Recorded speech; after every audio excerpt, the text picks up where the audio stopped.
Hello students, welcome to Shruti Kirti the admired one. ये हमारी gravitation chapter की सीरीज का 5th पार्ट है। तो अगर अभी तक आपने बाकी पार्ट्स नहीं देखे हो तो जाकर देख लेना। मैं यहाँ आई टैब पर अटैच कर दूँगी। तो स्टार्ट करते हैं। Pressure in fluids. तो फ्लूइड्स क्या होते हैं? सभी प्रकार की लिक्विड्स और गैसेस को हम फ्लूइड्स बोलते हैं। जैसे अब सॉलिड में वेट होता है और वेट के कारण सॉलिड प्रेशर एक्सर्ट करता है नीचे के साइड, वैसे ही फ्लूइड्स में भी वेट होता है और वेट के कारण वो भी प्रेशर एक्सर्ट करते हैं जिस भी कंटेनर में वो रखे हैं उसके वॉल्स पर और बेस पर।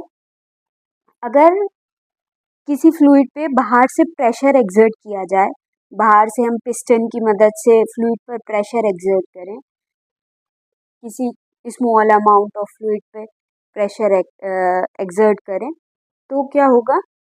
वो प्रेशर जो है वो पूरे फ्लूइड में इक्वली डिस्ट्रीब्यूट हो जाएगा और इसी को हम बोलते हैं पास्कल्स लॉ। ये है पास्कल्स लॉ।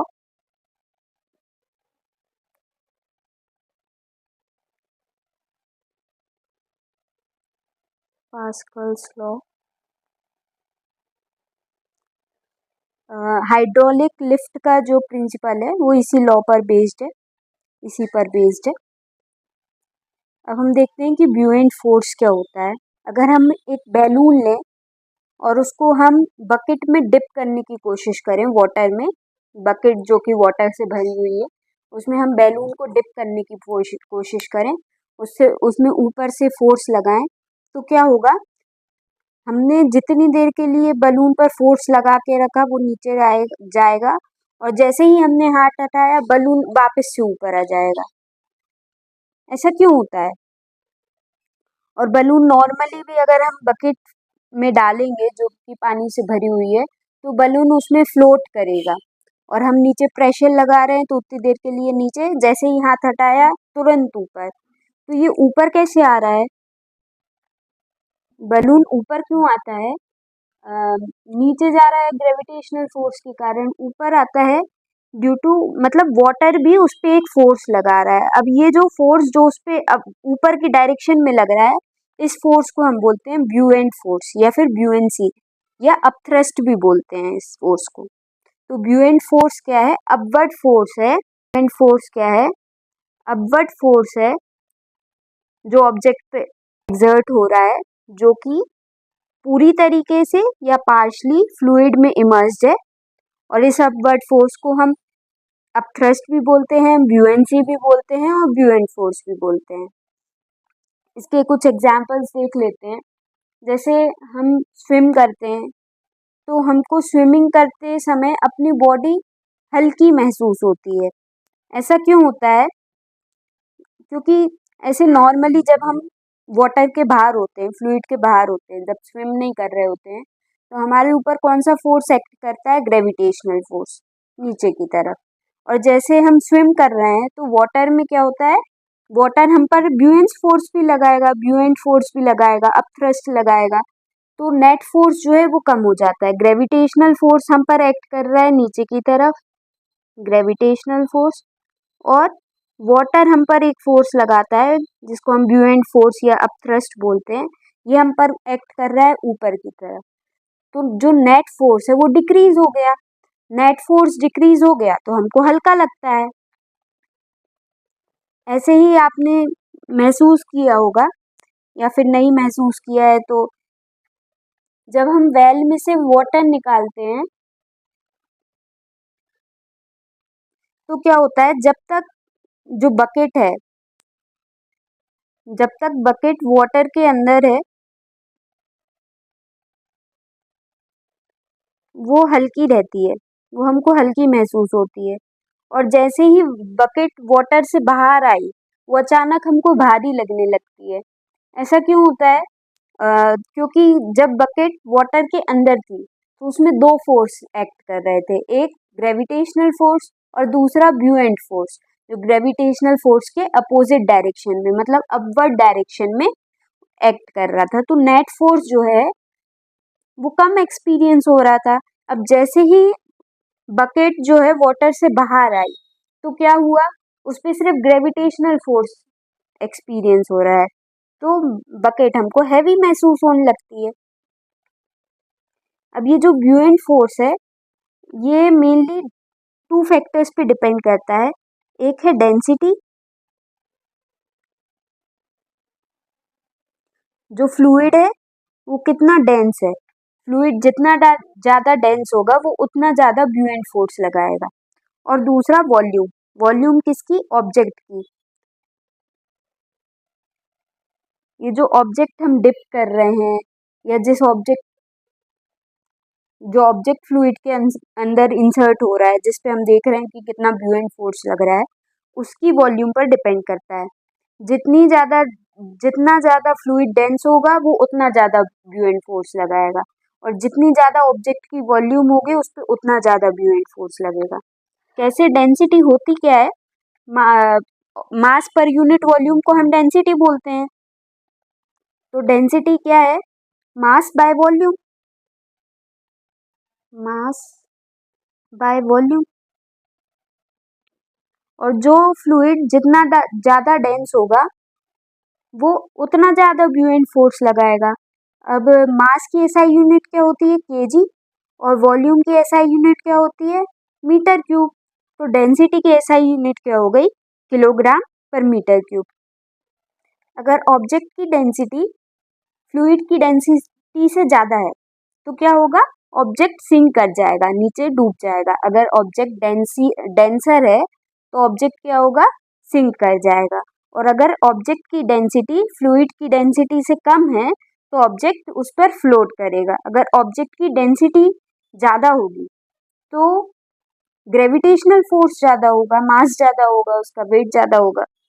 और अगर ऑब्जेक्ट की डेंसिटी कम होगी तो उस पर जो ब्यूएंट फोर्स लग रहा है वो ज़्यादा होगा।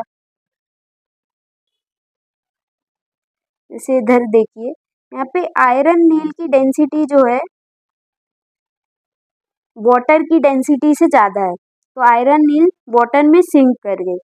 और कॉर्क की डेंसिटी वाटर की डेंसिटी से कम है, तो कॉर्क वाटर में फ्लोट कर रही है। अब हम देखते हैं आर्किमेडीज प्रिंसिपल। आर्किमेडीज प्रिंसिपल हमें बेसिकली जो हमने देखा था ब्यूएंट फोर्स, उसकी वैल्यू बताता है। आर्किमेडीज प्रिंसिपल क्या कहता है कि जब कोई बॉडी फुल्ली या पार्शली इमर्स्ड है फ्लूइड में तो उस पर एक अपवर्ड फोर्स लगता है, और उसकी वैल्यू क्या होती है, जो वेट फ्लूइड में डिस्प्लेस हुआ उसके बराबर। ब्यूएंट फोर्स की वैल्यू क्या होती है, जितना फ्लूइड डिस्प्लेस हुआ उसके वेट के बराबर। अब फ्लूइड कितना डिस्प्लेस होगा, फ्लूइड कितना डिस्प्लेस होगा, जितना हमने ऑब्जेक्ट जो डाला है उसकी जितनी वॉल्यूम होगी वो ऑब्जेक्ट उतना ही फ्लूइड डिस्प्लेस करेगा। तो जितनी ज़्यादा ऑब्जेक्ट की वॉल्यूम होगी वो उतना ज़्यादा फ्लूइड डिस्प्लेस करेगा, उतना ज़्यादा वेट होगा तो उतना ज़्यादा उस पर ब्यूएंट फोर्स लगेगा। अब हम आर्किमेडीज प्रिंसिपल के कुछ एग्जांपल्स देख लेते हैं। जैसे सबमरीन में आर्किमेडीज प्रिंसिपल का यूज होता है। कैसे होता है, सबमरीन में एक टैंक लगा रहता है, सबमरीन में एक टैंक होता है जिसमें वाटर स्टोर होता है। तो जब ऑब्जेक्ट को फ्लोट करना है तो क्या करेंगे, टैंक में जो अमाउंट ऑफ वाटर है वो रिड्यूस कर देंगे। अमाउंट ऑफ वाटर रिड्यूस कर दिया तो क्या हुआ, मास कम हो गया। मास कम हो गया मतलब वेट कम हो गया, जो ग्रेविटेशनल फोर्स एक्सर्ट हो रही है वो कम हो गई। अब अगर ग्रेविटेशनल फोर्स ब्यूएंट फोर्स से कम हो जाएगी तो ऑब्जेक्ट फ्लोट करने लगेगा, सिंपल। और अगर सबमरीन को नीचे पानी के अंदर उतारना है तो क्या करेंगे, वो टैंक में वाटर फिल कर लेंगे। वाटर फिल हुआ टैंक में तो टैंक का मास बढ़ गया, सबमरीन का मास बढ़ गया, वेट बढ़ गया, तो ग्रेविटेशनल फोर्स बढ़ गया जो उस पे लगेगा। तो ग्रेविटेशनल फोर्स ब्यूएंट फोर्स से ज़्यादा हो गया तो ऑब्जेक्ट सिंक कर जाएगा, सबमरीन नीचे चली जाएगी। और एक और एग्जाम्पल देख लेते हैं, बोट समुद्र में तैरती कैसे है। बोट को इस तरीके से डिज़ाइन किया जाता है, किसी भी शिप को, बोट को इस तरीके से डिज़ाइन किया जाता है कि वो large amount of water displace करे।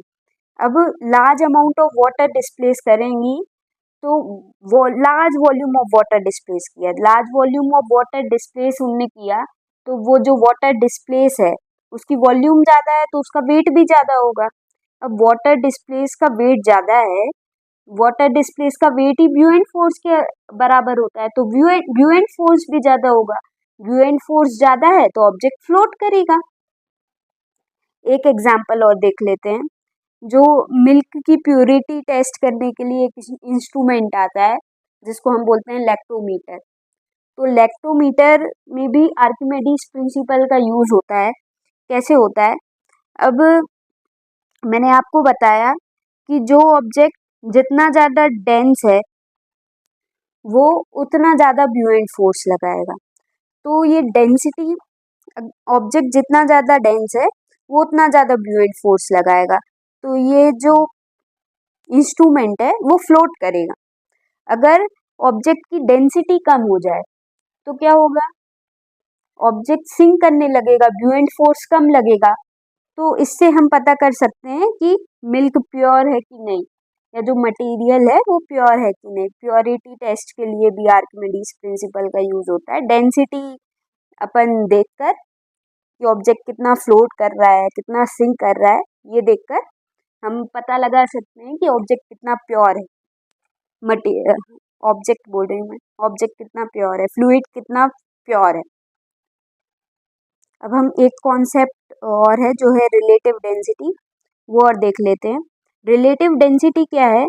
फ्लूइड के रिस्पेक्ट में, फ्लूइड के रिस्पेक्ट में जो फ्लूइड है जिसमें हम ऑब्जेक्ट को इमर्स कर रहे हैं उसके रिस्पेक्ट में ऑब्जेक्ट की डेंसिटी जब हम देखते हैं, उसकी डेंसिटी के रिस्पेक्ट में ऑब्जेक्ट की डेंसिटी देखते हैं तो इसको हम रिलेटिव डेंसिटी बोल देते हैं। तो रिलेटिव डेंसिटी क्या है?